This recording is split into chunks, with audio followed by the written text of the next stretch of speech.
Hi friends, Father Frank Pavone here, Director of Priests for Life. Thank you for joining us for this segment. We have with us today Kevin Burke, full-time member of our Priests for Life pastoral team. Kevin, welcome to headquarters. Thank you so much. Great to be here. Of course, you, together with your wife, Dr. Teresa Burke, co-founded Rachel's Vineyard Ministries.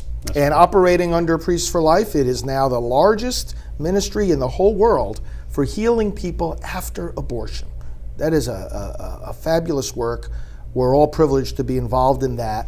And you're also working, of course, closely with all of us and Janet Morana on the Silent No More Awareness campaign, giving voice to those who have been wounded by abortion and now, having found forgiveness, speak out about their stories. This is powerful work. What we want to do in our conversation today is this. We're very close to the midterm elections. And you know, we're urging people, as we always do, to vote pro-life. And when they vote pro-life, what we're asking the voters to do is use the power you have to protect the unborn, protect the lives of the unborn. Because you get the right people in public office, you get the right laws and court decisions, the unborn's right to life will be protected.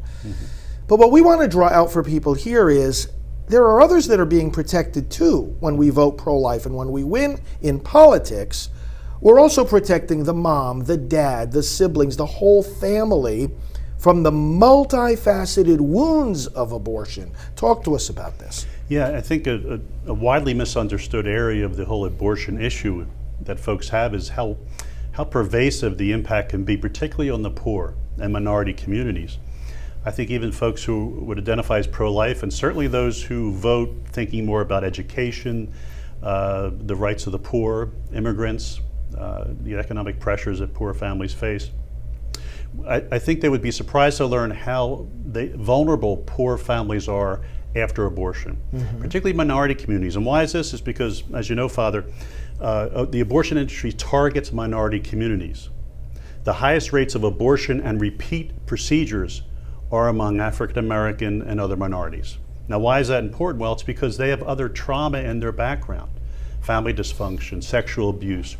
When you have other trauma and then you have an abortion, you have much more serious reactions after the abortion. So if you're suffering from depression, if you're a woman or a man and you're experiencing depression, anxiety, you're not sleeping properly, and you have living children, then it's going to impact those children. It's going to impact your ability to parent them. And if you're having trouble parenting those children because you have trauma from an abortion and other injuries, it's going to impact the kids in school. It's going to lead to family breakdown.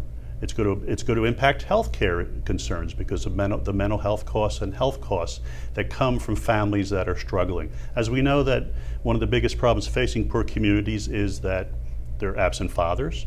There's predators that come in and take advantage of living children.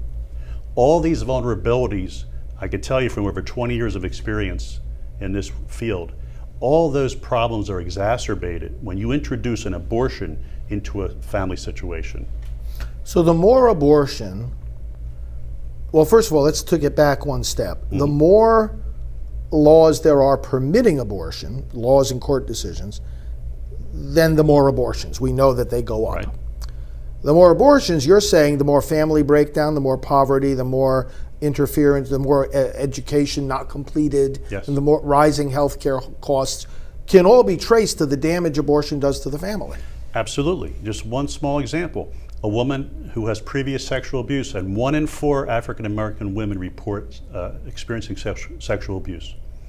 If a woman has previous sexual abuse or other trauma and then has an abortion, in the aftermath of that trauma and all that unleashes in her life, she's more susceptible and vulnerable to getting involved with men who are predators, who will take advantage of her children, not only exploit her, exploit her children. Do you see the cycle? More abuse, more sexual abuse, more trauma, more family dysfunction, and then the children are vulnerable to getting involved early in sexual relationships because of their own abuse.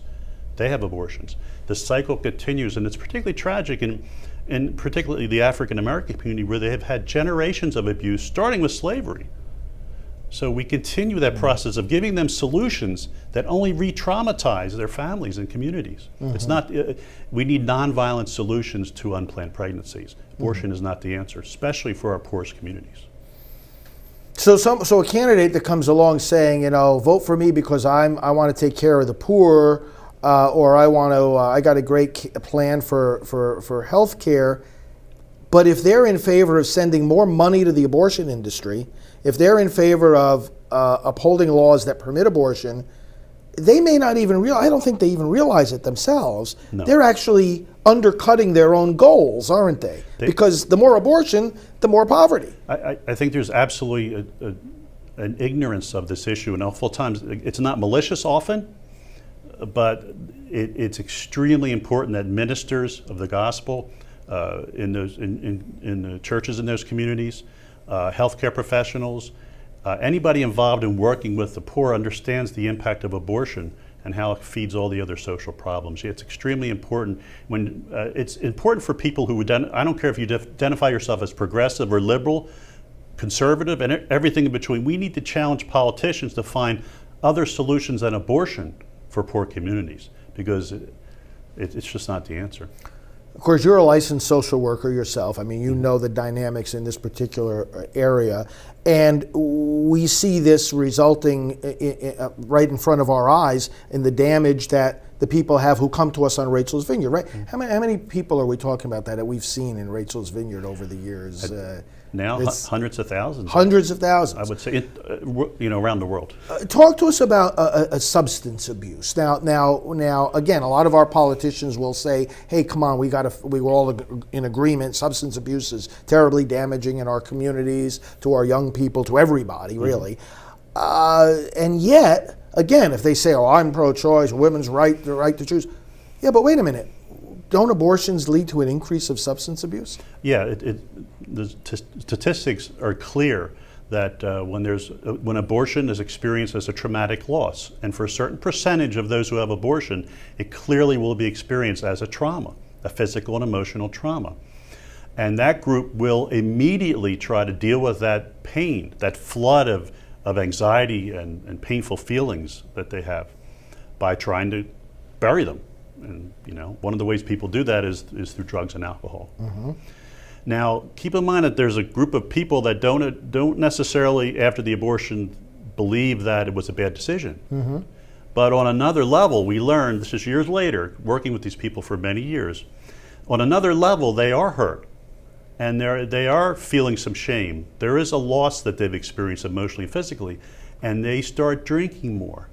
Particularly, you see a kid in college, they have an abortion, they feel relief, they go back to their classes, they get focused on their career goals, but they're partying more. They're drinking more at the fraternity house parties. They're more vulnerable then to getting involved again in sexual relationships that lead to subsequent abortions. Mm-hmm. So it's very common for people to increase their drinking after abortion, and that's true of the most vulnerable and even to higher functioning folks.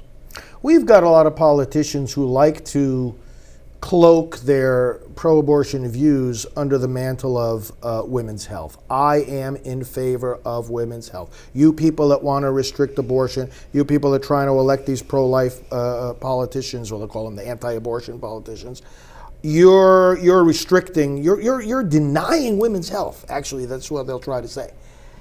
Abortion impacting women's health. Let's just talk in sort of a summary fashion. Some of the physical and emotional damage that is done to a woman and her health, her long-term, short-term and long-term health, by abortion.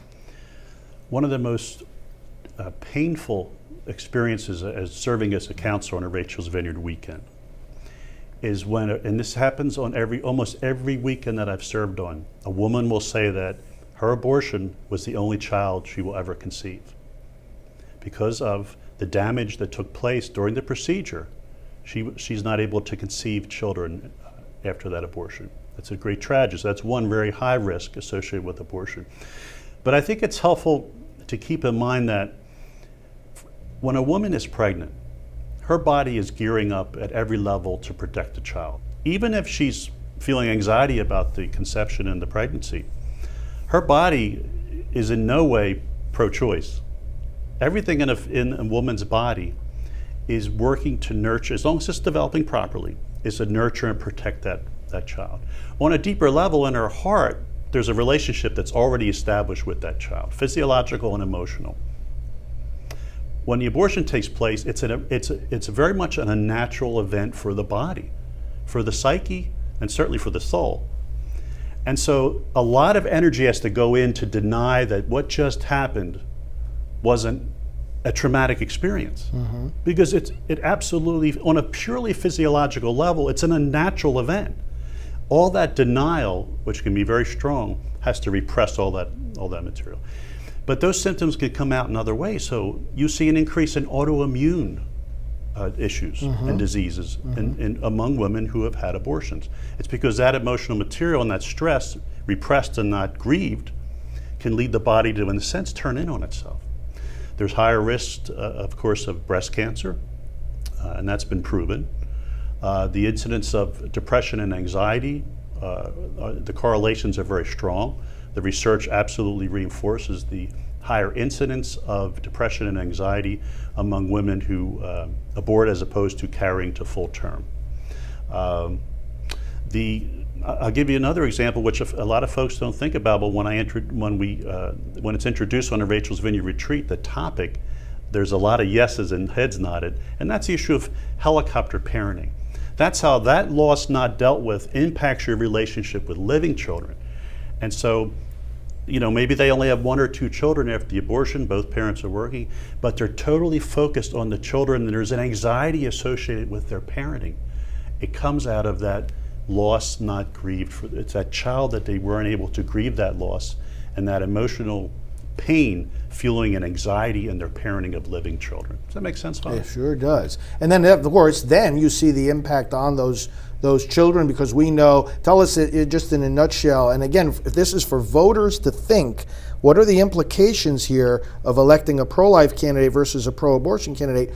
The implications for the family when we talk about the shock waves of abortion. For those that haven't heard about our shock waves initiative, give us a brief summary of that. Well, what I'm just talking about is an example of shock waves. For instance, when we talk about snowflakes, and some of the viewers will be familiar with that term, the snowflake children. In other words, they have to be protected in college and from hearing things that offend them because they're so overly sensitive. They need safe places. Why are they overly protected like that? It's because they have siblings who were not protected. Full siblings and half siblings that were aborted. And their parents are, in their anxiety, not dealt with about the abortion. That gets communicated in the parenting. So that's a partial contributor to things like snowflake children and children that have trouble coping as they get older. Yes. But the Shockwaves talks about this wider impact of abortion. Each month we look at a different population and the impact of abortion on that particular population. For instance, grandparents. We rarely think about how a grandparent is impacted. Right. I can tell you again from Rachel's Vineyard retreats that when they have an opportunity to express their emotions about it, either guilt and shame if they push the abortion, or grief that they lost a grandchild, the emotions are powerful and come to surface. So we focus on grandparents in the month of March. April and May, we're looking at siblings and the impact of abortion on siblings, a widely misunderstood area, but very important. The pro-life community, how dealing over many years in the abortion battles and sometimes not being able to save that child from abortion, that could be over time a traumatic experience for pro-lifers. We need healing as well at times. And certainly we need to tend to and grieve those losses and ask for God's grace. So these are just the African American community we talked about, the Hispanic community. So the church, it's another area we focus on. So just that we try to really look at a broader sense and a more honest sense, because unfortunately the debate in this country around abortion forces us sometimes to look at it as a singular political issue between two warring parties. Yeah. And the vast middle of folks in this country can be tempted to dismiss it as, oh, that's just those pro-lifers and pro-choicers. But if we understood how deeply the roots of this issue go into our culture and our families, we would see that this is not a private, personal healthcare decision. This is really a community mental health issue and a wider social concern that we all need to be concerned with. And certainly when we vote, whatever party we're in, we should understand how important it is to challenge our politicians to move away from abortion as a solution. It is not. It's in very powerful ways. It's hurting our families and our communities. And we don't make those connections. I hope we're doing that today. Well, and you and I know full well. I mean, you and your wife Teresa and the teams that we work with have done so much research on this, but so many of our friends and colleagues have put together research. I mean, we have books this thick, as you know, that are just bibliographies of all the studies that have come out about all this damage that you're summarizing for us and much more. Yes. Right? And these, I mean, we're not talking here out of some kind of preference of our own or things we're making up. The documentation and the research is there for anybody that wants to see it. You're absolutely right. There is, like Dr. Ney, for instance, and many others who have done wonderful research and can back up some of what we're sharing. Yeah. But I come from the perspective of thousands of face-to-face and direct frontline experience with those who, and many of these folks were pro-choice for many years. In fact, they were pro-choice to defend their decision to abort. It's one of the ways they dealt with their denial of their pain. So yeah, we have hundreds of thousands of folks who can witness to this, and lots of research to back up the reality of what we're sharing with you today. Well, this is very helpful because, again, people that are advancing abortion in the voting booth are advancing harm to women, physiologically, psychologically, harm to their children, harm to the dads, harm to the grandparents. Dr. Ney, whom you referred to, said there is nothing more destructive of the family than abortion. So we want to drive home that point, and thanks for helping us to do that. It's a pleasure. From your perspective. Brothers and sisters, we cannot stress it strongly enough. You vote pro-life, and you are, by that vote, helping to advance women's health, helping to advance stronger families, and you are helping us to avoid increases in our society in substance abuse, suicide, and rising costs of health care that have to deal constantly with the after effects of abortion, which we're only just beginning to help people understand. Take this into consideration as you go to the polls. Let this motivate you to vote and to get many others to vote for the protection of life. God bless you. Father Frank Pavone here and Kevin Burke from Priests for Life. We'll speak to you again.